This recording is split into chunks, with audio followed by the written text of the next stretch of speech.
Hello बच्चों, क्या हाल चाल? सब ठीक ठाक? ओके, चलो लास्ट टाइम हमने कुछ ऐसे स्केलर प्रोडक्ट, वेक्टर प्रोडक्ट की इंफॉर्मेशन ले ली हमने, and specially the scalar product means dot product and the vector product means cross product. चलो उसका फास्ट रिवीजन करें। Then C is equal to A dot B, then it is called dot product, scalar product, that is the value is A B cos theta, and for the vector product, cross product denoted as A cross B, and its value AB sin theta. Here theta is the angle between vector A and B, and as well as also we have discussed कि how to derive the direction of C. Then direction of C के लिए क्या करेंगे? We will use the right hand thumb rule. Just encircle the fingers in the direction of A to B, मतलब first vector to second vector. Just encircle the right hand fingers from A to B, first vector to second vector. The thumb gives the direction of the resultant. Okay, that much already we have discussed. And one more thing we have discussed as a determinant. Cross product का जो भी result मिलेगा वो हमें determinant से मिलेगा, तो determinant भी हमने पूरा कर रखा है। यहाँ तक हमारे पास इतनी इंफॉर्मेशन है। चलो आज जो एक बढ़िया सा इंटरेस्टिंग चीज हम करने जा रहे हैं इसमें द रिलेशन किसका? We can say angular speed and linear speed का, और अगर उसी को ही हम वेक्टर में दिखा दें then angular velocity and linear velocity का रिलेशन चाहिए। मतलब अब हमें चाहिए the relation between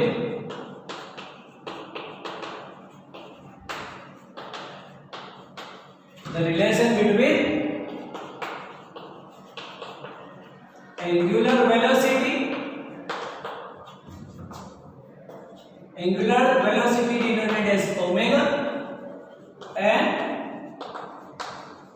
linear velocity denoted as v. That means we have to derive the relation between omega and v. First we will discuss about the speed. The angular speed मतलब only magnitude है, उसको कोई direction नहीं है, मतलब scalar में करेंगे।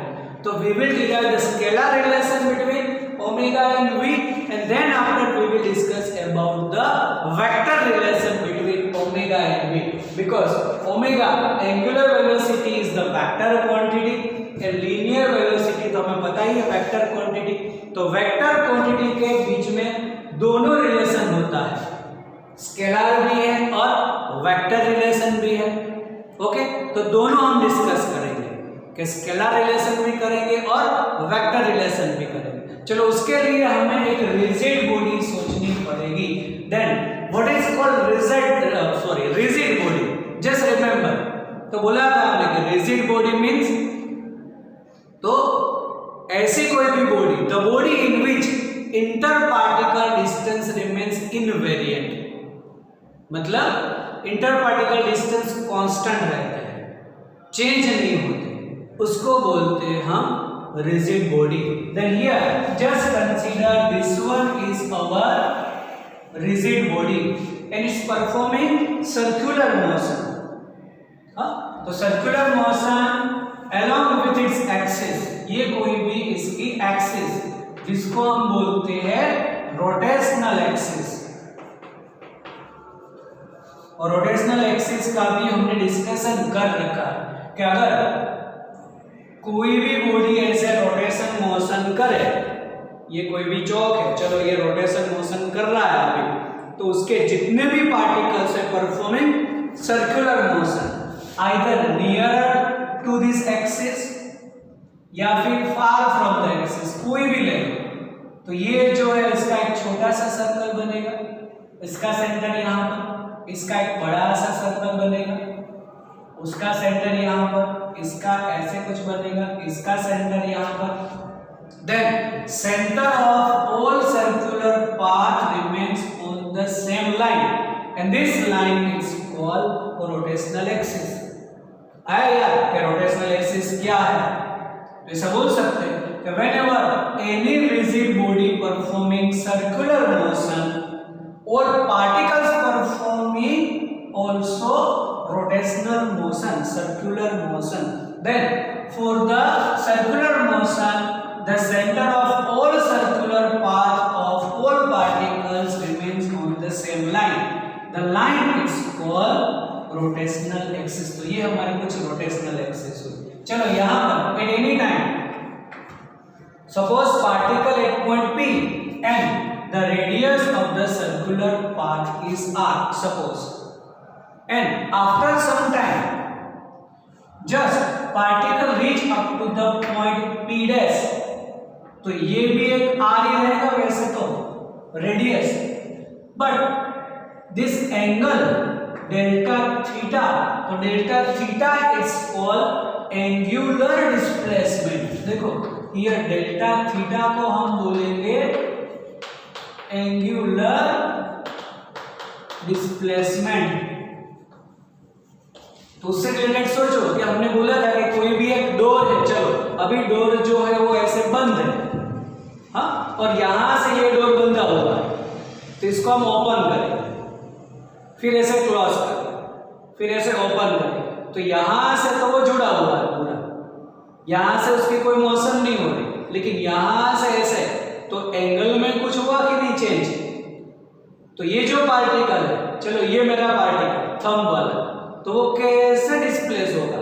Angular, angle में चेंज हो रहा है उसका, that's why it's called angular displacement. चलो इसी को यहाँ पर अगर मैं दिखा दूं थोड़ा और क्लियर करने के लिए, तो this is the circular path, this one is the rotational axis, और ये ऐसे कुछ रोटेट कर रहा है. Suppose eight any point particle at point P performing circular motion along with its radius rn in time delta t, suppose it reach up to the point P dash by displacing angular displacement as a delta theta. तो delta theta its called is angular displacement. अब जैसे हम बोलते हैं linear displacement by time, तो वो हो जाएगी वेलोसिटी, लीनियर वेलोसिटी. अभी तक हम कोई स्पेसिफाई नहीं करते थे कि वो लीनियर वेलोसिटी है कि एंगुलर है, लेकिन यहां से from chapter rotational motion there are two types of motion. Linear भी हो सकता है, तब उसको हम बोलेंगे लीनियर वेलोसिटी या लीनियर स्पीड. एंगुलर में हो सकता है तो एंगुलर वेलोसिटी, एंगुलर स्पीड. यहां से इस चैप्टर से हमें स्पेसिफाई करना पड़े कि जो डिस्प्लेसमेंट है वो कैसा है, लीनियर है कि एंगुलर में. तो ये is called angular displacement. Okay, अब जो भी एंगुलर डिस्प्लेसमेंट बाय यहां से यहां में उसको जो टाइम लगा वो डिवाइड कर दे, it is called angular speed. तो अगर हम बोलते हैं कि angular speed, angular speed is denoted as omega, then omega we can say delta theta upon delta t, the angular displacement by time. इसमें भी अगर हम लिमिट लगा दें तो इंस्टेंटेनियस हो जाएगा. तो limit delta t tends to 0 delta theta upon delta t. तो अगर लिमिट लगा ले तो ये हो जाएगा d theta upon dt. Then d theta upon dt is called angular speed. अब अगर मैं angular velocity बोलूं तो उसको डायरेक्शन होगी, ये वैल्यू होगी omega d theta upon dt. अगर स्पीड बोलेंगे तो ओनली मैग्नीट्यूड, नो डायरेक्शन.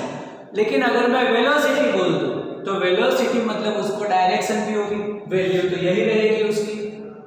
तो d theta upon dt से वैल्यू मिलेगी. अब डायरेक्शन के लिए मतलब अगर मैं बोल दूं कि डायरेक्शन ऑफ ओमेगा, तो डायरेक्शन ऑफ ओमेगा कैसे, तब for the direction of omega just encircle your right hand fingers in the direction of rotation. मतलब ये किस डायरेक्शन में रोटेट कर रहा है रिजिड बॉडी, ये रिजिड बॉडी कैसे रोटेट कर रहा है, ऐसे।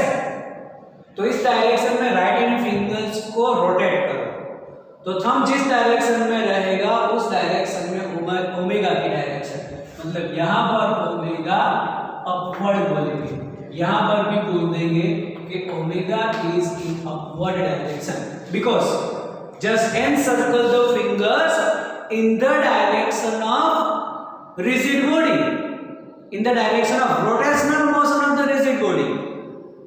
अगर ये बॉडी ऐसे रोटेट कर रही है, ओके, तो ऐसे तुम्हें फिंगर्स, राइट हैंड फिंगर्स को एनसर्कल करना है in the direction of rotation, then thumb gives the direction of omega.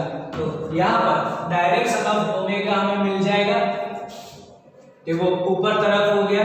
चलो अब लीनियर वेलोसिटी के लिए सोचते हैं। देन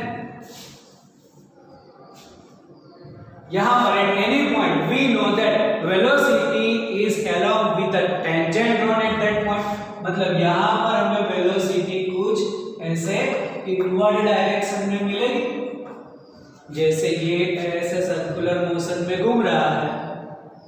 यहां पर at any point on the circular path velocity is along with the tangent, मतलब अंदर की डायरेक्शन में मिलेगा ऐसे। अब इसका पहले तो हमें स्केलर रिलेशन करना है, मतलब relation between angular speed and linear speed करते हैं, फिर उसका कुछ ऐसे वेक्टर रिलेशन भी ले लें। तो चलो अब यहां से ऐसा बोलते हैं कि particle P is displaced from P to P dash in time duration of delta t, तभी तो उसका एंगुलर डिस्प्लेसमेंट डेल्टा थीटा हुआ, मतलब एंगुलर डिस्प्लेसमेंट के लिए टाइम t लगा, डेल्टा t हुआ, तो P से P डैश पहुंचने का टाइम भी वही होगा। अब from figure what we can say, तो फिगर से हम ऐसा बोल सकते हैं कि angle is equal to r upon radius. Chapter number 2 याद करो formula, angle is equal to arc upon radius. यहां पर एंगल कितना, डेल्टा थीटा, आर्क कितना, तो बोलेंगे आर्क पीपी डैश, और रेडियस तो आर है ही, आया समझ में। Angle is equal to arc, तो ये हुआ आर्क पीपी डैश, तो angle is equal to arc upon radius. Then what we can say about the arc PP dash, it is delta theta into r, okay. अब यहां से यहां तक जो भी गया उसका टाइम ड्यूरेशन हमने बोला डेल्टा टी, तो ऐसा करो डेल्टा टी दोनों साइड पर डिवाइड करो, ओके। ऐसा करते हैं r pb dash upon delta t is equal to delta theta upon delta t into r। तो अब ये आर्क पीपी डैश मतलब वन टाइप ऑफ डिस्प्लेसमेंट, तो displacement by time that is called speed, average speed कर लो कोई problem नहीं। और फिर यहां पर अगर हम इसमें भी लिमिट लगा देंगे तो ओमेगा भी हो जाएगा, ओके। तो ये हुआ लीनियर, क्योंकि ये linear displacement, arc PP dash मतलब उसका लीनियर डिस्प्लेसमेंट, पाथ लेंथ हुआ, देखो टोटल पाथ हुआ, तो path divided by time, path length divided by time, that is the speed v, delta theta upon delta omega, that is the delta theta upon delta t, that is the omega, और r तो है, then v is equal to r omega। that relation already we have used in chapter number 4 uniform circular motion में, याद करो हमने direct लिया था relation कि v is equal to omega, बोला था कि ये चैप्टर नंबर 7 में पढ़ेंगे, तो ये यहाँ पर हमने डिराइव कर दिया यूजिंग आर्क से, एंगल से, angle is equal to arc upon radius से ये हमने डिराइव किया, क्योंकि delta theta upon delta t is called angular speed, then v is equal to r omega. This is the relation between linear speed and angular speed. ये देखो speed है, अभी यहाँ पर हमने डायरेक्शन नहीं ली, only the magnitude, then v is equal to omega r। और वहां पर मैग्नीट्यूड लेना था हमें, यहां पर आप उसका वेक्टर रिलेशन सोचते हैं, मतलब अब we know that v is vector quantity, omega is vector quantity, और r अगर आप इसको भी वेक्टर ले लें क्योंकि वो ऐसे कोई भी डायरेक्शन तो दिखाएगा, तब इसका हमें वेक्टर रिलेशन भी मिलेगा। It is the scalar relation, इसको बोलते हैं हम स्केलर रिलेशन। अब इसका हमें वेक्टर रिलेशन चाहिए कि v is equal to omega r है जो स्केलर रिलेशन है, अब उसी का ही हमें चाहिए वेक्टर रिलेशन। तो वेक्टर रिलेशन कैसे लिखें? तो वेक्टर रिलेशन हमें लिखना है v is equal to omega cross r, ये डायरेक्ट करना है। अब इसका रीजन करेंगे कि why we have used omega cross r, क्यों r क्रॉस ओमेगा नहीं? तो हमें पता है a cross b and b cross a same नहीं होते, दोनों की डायरेक्शन ऑपोजिट हो जाती है। तो अगर हम ओमेगा क्रॉस r करें तो ही उसकी वेलोसिटी की करेक्ट डायरेक्शन मिलती है। अगर r क्रॉस ओमेगा करोगे तो करेक्ट डायरेक्शन नहीं मिलेगी, उसकी ऑपोजिट डायरेक्शन मिलती है हमें। तो v is equal to omega cross r। चलो उसके लिए तो मैंने बोला था कि कभी भी ऐसे वेक्टर रिलेशन लेना है तो तुम्हारे पास ऐसे पेन होनी चाहिए। अगर पेन नहीं है, पेन पेंसिल 2 या 3 पेंसिल पेन साथ में रखो। तो देखो अब यहाँ पर ओमेगा क्रॉस r करना है हमें, तो ओमेगा कौन सी डायरेक्शन में? अपवर्ड, उस डायरेक्शन में एक पेन रखो। चलो ये मेरा ओमेगा, यहां से r होगा ना, तो ये मेरा r। अब क्या करना है हमें? ओमेगा क्रॉस r है, just encircle the fingers from first vector to second vector. Omega से r की डायरेक्शन में फिंगर्स को एनसर्कल करो। तो देखो ये मेरा ओमेगा है, ये r है, ओमेगा टू r, वेलोसिटी कौन सी डायरेक्शन में? इनवर्ड। तो देखो सॉरी, तो यहां पर v जो है वो इनवर्ड ही है क्योंकि ऐसे सर्कुलर मोशन है, तो यहां पर वेलोसिटी इनवर्ड, तो इनवर्ड जो आएगी वही हमारी डायरेक्शन सही है। फिर से यहां पर वेलोसिटी इनवर्ड डायरेक्शन में है तो क्या करेंगे? ये ओमेगा, ये r, ओमेगा से r करेंगे तभी वेलोसिटी, देखो थंब अंदर आया ओमेगा से r में, then thumb gives the direction of the v, third.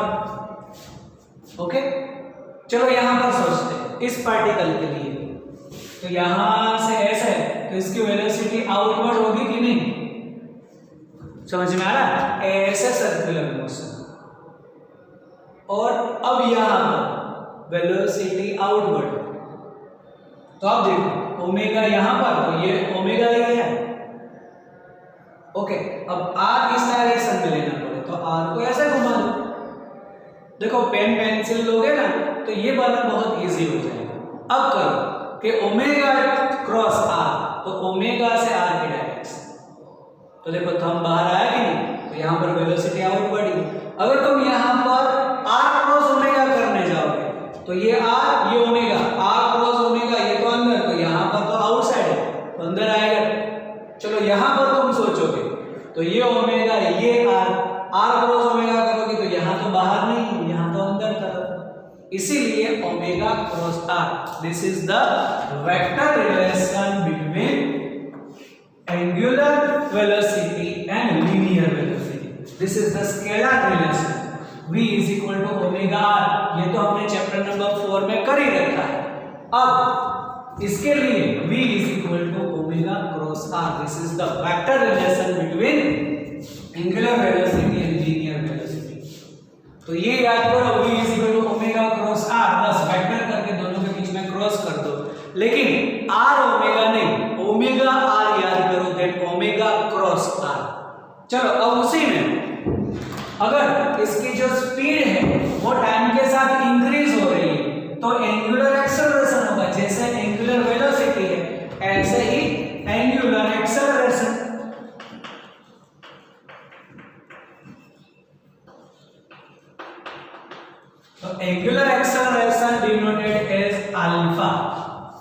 जैसे एंगुलर वेलोसिटी डिनोटेड ओमेगा, ये w नहीं है, इट इज ओमेगा हम बोल रहे हैं। ऐसे ही एंगुलर एक्सेलरेशन इज अल्फा।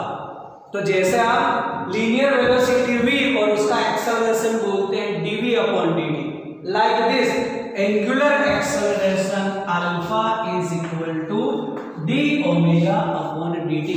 मतलब derivative of velocity with respect to time is the linear velocity, that derivative of angular velocity with respect to time is called angular acceleration. और अगर तुम्हें उसकी डायरेक्शन बोलनी है, then direction of alpha angular acceleration in the direction of omega, मतलब omega और alpha का direction same ही है। मतलब यहाँ पर तुम अल्फा की डायरेक्शन भी बोल सकते हो, यहाँ पर भी तुम अल्फा बोल सकते हो। मतलब जिस डायरेक्शन में रिजिड बॉडी सर्कुलर मोशन कर रही है उस डायरेक्शन में राइट एंगल फिंगर्स को तुम रोटेट करो, ओमेगा और अल्फा दोनों की डायरेक्शन एक ही मिलेगी। तो यहाँ पर direction of omega and direction of alpha same, लेकिन बस derivative of angular velocity with respect to time is called angular acceleration. Linear acceleration जैसे है वैसे ही एंगुलर एक्सेलरेशन है। ये जो भी बॉडी ऐसे पहले कांस्टेंट घूमती रहती है कांस्टेंट स्पीड से, तो अगर कांस्टेंट एंगुलर स्पीड होगी तो उसका एक्सेलरेशन 0 होगा, और अगर ऐसा फास्ट घूम रही है टाइम के साथ तो इसका एंगुलर एक्सेलरेशन होगा, and angular acceleration is D omega upon dt, जो हमने लीनियर में रिलेशन लिया ऐसा ही कुछ है, बस नोटेशन उसके अलग है। अल्फा की डायरेक्शन ओमेगा की डायरेक्शन सेम। चलो यहाँ तक कर दो अभी।